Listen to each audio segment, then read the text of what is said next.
Bonjour et bienvenue dans ce podcast, Le Mur des Réussites. Nous allons partir à la rencontre de personnes qui ont grandi au Havre, à la Marouge, au Bois de Bléville et au Mont-Gaillard.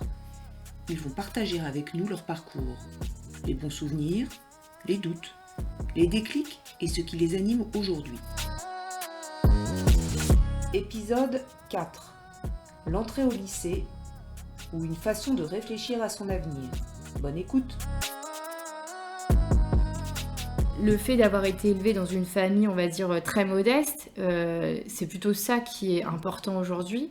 J'arrive à me mettre à la place de n'importe... Ce matin, ma secrétaire me disait ce que j'aime bien chez vous, c'est que vous parlez à un chirurgien comme vous parlez à la femme de ménage. Je dis oui, on est des personnes, on est des êtres humains.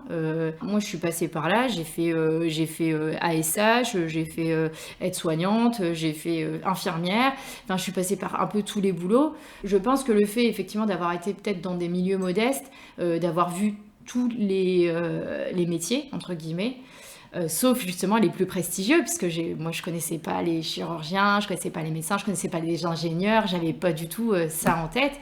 C'est vrai que finalement peut-être que ça me permet de rester à ma place aujourd'hui. Mais oui, j'ai fait tous les petits jobs d'été quand j'étais étudiante en médecine, c'est pareil. Heureusement, fort heureusement, j'étais boursière, donc, et puis que l'entrée à la fac n'est pas payante, mais il faut payer tous les bouquins, il faut payer les concours, il faut payer la prépa.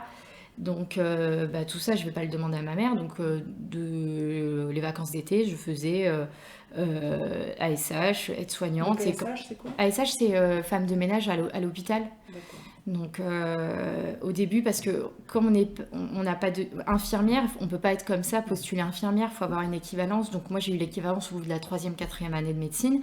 Donc là j'ai remplacé en tant qu'infirmière, je l'ai fait parce que c'est un peu plus lucratif que de travailler en tant que femme de ménage. Et je le faisais souvent la nuit même. En semaine, parce que c'était plutôt bien payé, c'était en clinique et que ça se passait bien. Donc du coup, oui, j'ai travaillé quasiment avec tous les corps de métier, entre guillemets, centré médical quand je suis arrivée en médecine, et puis avant ça, plutôt dans structure sociale. Voilà. Et vous avez commencé les jobs d'été à partir de quel âge ? 17 ans à peu près. Donc, fin de collège, comment ça se passe ? Vous êtes en 3e, bon élève, alors voilà, la suite se dessine comment ? Alors la suite se dessine après le collège parce que j'étais pas trop mauvaise en langue et que je voulais une classe européenne. Et du coup, c'est comme ça que je suis arrivée au lycée Claude Monet, parce qu'ils proposaient des classes européennes. Donc c'était, je sais plus combien d'heures d'anglais en plus, et on avait l'histoire en plus en anglais. Donc en seconde, c'est seconde générale, donc on a un petit peu tous mélangés, quoique moi j'étais dans une classe européenne, donc j'étais déjà dans une classe peut-être présélectionnée, mais en tout cas... oui, j'ai l'impression de travailler, mais de m'amuser aussi. Je n'ai pas du tout l'impression d'être en pression. Ouais. Je ne me suis pas sentie perdue au lycée parce que j'avais ce petit groupe d'amis. J'avoue que je n'étais pas perdue par rapport à ça parce qu'on s'est tous suivis, on est tous partis en section européenne. Et on va dire que ça a été un peu le moteur parce que c'est vrai que quand on arrive dans un nouveau lycée avec des nouveaux camarades, peut-être que ça effraie, et nous, ça ne nous l'a pas du tout fait. On était peut-être même le groupe à craindre au début parce qu'on était très solidaires, très grande gueule. Puis, donc au contraire, non, on s'en sentait bien au lycée. J'ai pas eu l'impression d'avoir été perdue. Qu'est-ce que vous en retenez du lycée, globalement, ces 3 années ? Moi, j'en retiens du lycée surtout la section scientifique, parce que là, ça y est, ça commence à émerger un peu dans la tête, de se dire, mince, qu'est-ce qu'on va faire plus tard ? Donc, moi, en ce qui me concerne, la section S, c'était une évidence, parce que j'adorais les maths et j'adorais la physique-chimie et la SVT, donc c'était ça.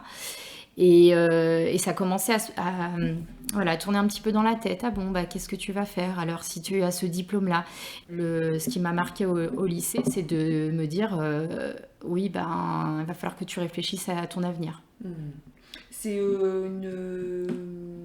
peu inquiétant Ou non, ça se fait assez naturellement. Non, c'est inquiétant. Ouais. Ouais, c'est inquiétant. J'ai pas parce que encore une fois, dans ma tête, jamais l'idée de faire médecine, ça m'a traversé l'idée. Enfin, c'était vraiment le côté, bah oui, d'accord, tu es scientifique, qu'est-ce que tu aimes? Bah, t'aimes bien enseigner, t'aimes bien la pédagogie, t'aimes bien les sciences, prof de physique. T'aimes bien ton prof de physique, ça se passe très bien. Pourquoi pas faire ça? C'est l'enseignement, c'est tout. Donc, mais encore une fois, gros point d'interrogation. Est-ce que c'est ça que je vais aimer? Est-ce que je vais aimer toute ma vie? Est-ce qu'il y a peut-être d'autres possibilités? Donc là arrivent donc les petites portes ouvertes où il y a les prépas médecine, où je me dis, donc je vais à leur rencontre, on m'explique, bon bah voilà, tu passes un concours, c'est national, derrière, selon ton classement, tu peux être médecin, dentiste, sage-femme, kiné, et c'est pas grave si tu n'y arrives pas et que tu es bien classé, tu peux aller directement en licence 3 de physique. Donc je me dis, bah bingo, je vais faire ça. Si ça tombe bien, eh ben, peut-être que je ferai médecine, mais bon, j'y crois pas trop. Je me dis, bah, au moins, ça me donnera une équivalence. Je vais cravacher.